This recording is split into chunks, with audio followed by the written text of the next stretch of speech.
食完個傳統黐飯米漿早餐後，今日想搭火車去十分，之後打算喺附近嘅平溪同青銅小鎮行下。不過今日出發嘅行程就唔係好暢順，嘥咗好多時間。尋日我係搭965號巴士由西門町去九份，其實都經過瑞芳火車站，大約半個鐘頭或者多少少就到。今日就諗住試下搭火車，我由西門町搭去台北站，再轉去瑞芳火車站。因為如果想轉去十分搭火車嘅話呢，就必須喺瑞芳火車站度轉車。但我去到瑞芳呢，已經用咗2個鐘頭嘅時間。去到瑞芳站入邊嘅店務姐姐又好唔耐煩咁同我講話，下一班去十分嘅火車要個半鐘頭之後。唉，咁我唯有出閘，打算轉搭巴士啦。但站外嘅旅遊諮詢中心又話20分鐘之後就有火車嘞喎。唉，我激氣到呢都醒唔起，橫掂出咗閘嚟瑞芳就出去影下相先啦。咁我又拍翻卡入閘上月台啦。店務員知道自己講錯咗俾我聽呢，又愛理不理咁樣，感覺好差咯。依家喺瑞芳站入邊月台影下相先，平復一下情緒。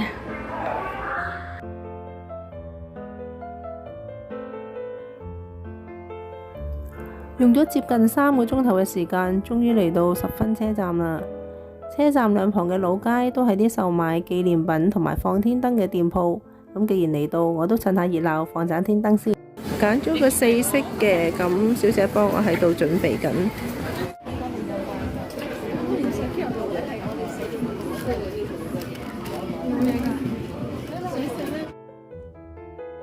我感覺熱了啊！他決定，對了哈。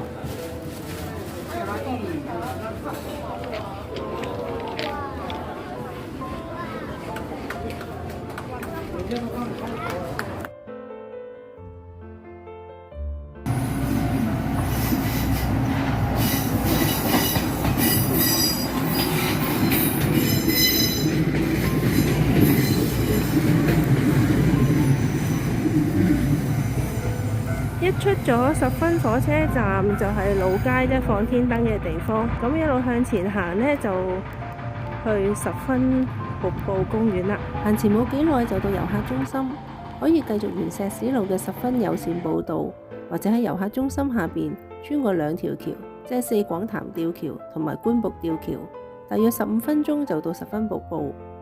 去程嘅時候我係走石屎路嘅步道，回程嘅時候就行呢2條橋。留意返瀑布公園嘅開放時間係上晝9點到下晝嘅4點半。到啦，我落去睇下瀑布先。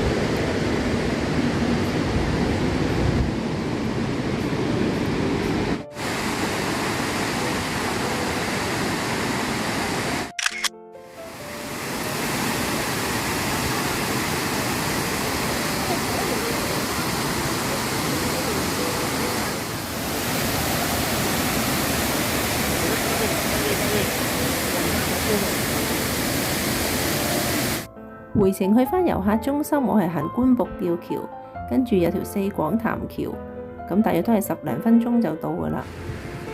四廣潭橋嘅兩邊呢，有好多突出咗光固咗嘅石塊，唔知係咪因為水淺嘅緣故呢？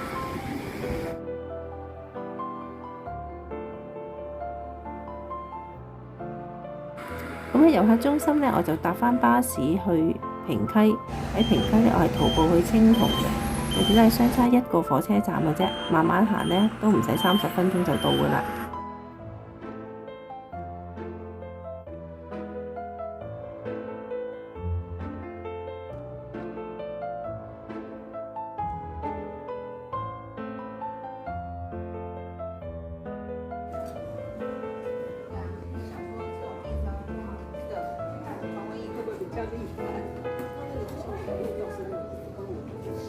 歡迎光臨哦，故意沒參觀。那些年就喺呢度拍㗎啦，呢個老闆好好人㗎，講咗好多嘢俾我聽啊。佢間店鋪好多特色嘅設計嘅。還有感光。啊，左下角那串數字是台灣的經緯度，你要很清楚的看到它。我都稱它為檢驗碼，我們就可以看到說，這樣子才是真正它的前景。它還有個特別的地方哦，本身是一張機票的造型，隐藏式的内容，飞机这个位置是可以抽出来的，留言板在这里头，背后是台湾到全球的辐射音。这一张其实它还有一个特殊的设计，这一张幻灯片的背后有做防刮的设计，所以这个是粗糙面的，不怕摸的。哦。这个抽出来的地方，这个留言板写好可以塞回去，不会掉出来。然後就寄出去。對，就是可以寄出去。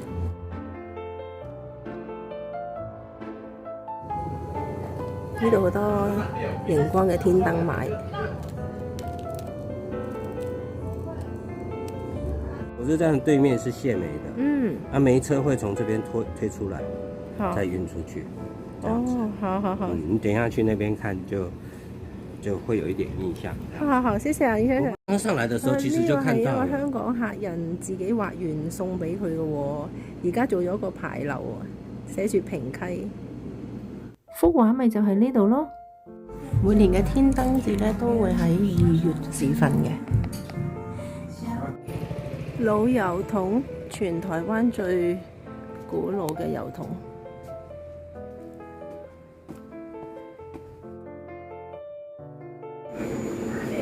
平溪好多老伯伯好好㗎，行過就會同你講嘢，好 nice 啊！我搭巴士嚟就喺頭先寫住平溪嗰條橋度行入去兜咗個圈。咁如果搭火車呢，其實都喺隔離嘅啫。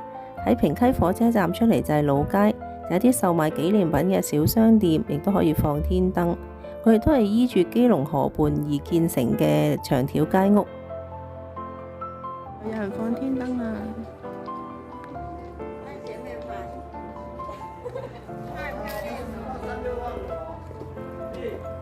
平溪嘅煤礦產業喺1997年停止開採之後就成為歷史嘅。咁喺平溪老街嘅盡頭向前行，大約1.1公里就會到達青銅。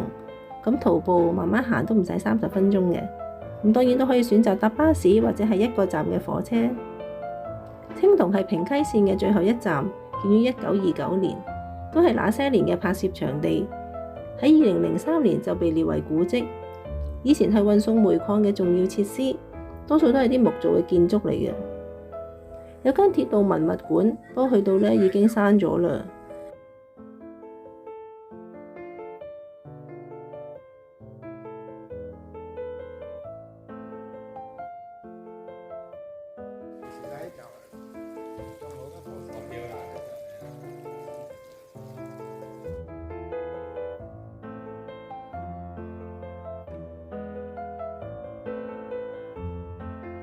附近都有全世界唯一天燈造型玻璃幕牆嘅青銅電子天燈館，前身係派出所嚟嘅。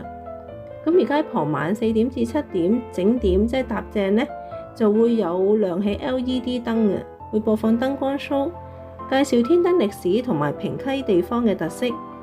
聽講2樓呢仲可以寫低啲祈福許願卡嘅，不過我去到都係閂咗啦，而且呢亦都無緣去睇佢嘅燈光 show 啦。因為呢，我巴士呢7點前就到啦，而家已經喺巴士站等緊車啦。好啦，拜拜。呢個大稻埕碼頭係我早2晚即係落機嗰晚自己行過嚟嘅，不過附近啲路都幾難行啊，又黑。回程嘅時候呢，有對好心夫婦聽見我問路啊，就順風車我返西門町啦，幾好人啊！徒步由西門町行嚟大稻埕碼頭，大約半個鐘多啲啦。慢慢行就入下去睇下，樓下買嘢食，樓上就有雅座。未婚碼頭，真係飲到醉嘴地係咪呢？好大條腸啊，好大個熱狗啊！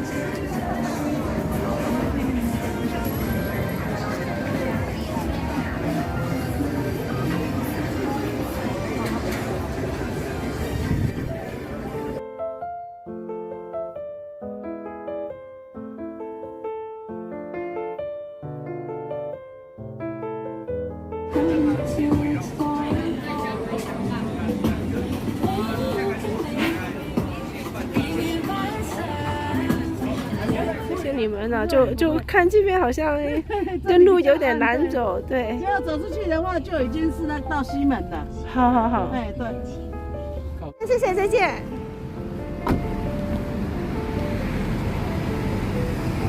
好好人啊，佢車我嚟西門町啊，因為頭先嗰啲路咧行嘅時候都係噶啦，即係好似好危險，唔係正常路行入去啊，行啲馬路啊，轉嚟轉去咁樣嘅。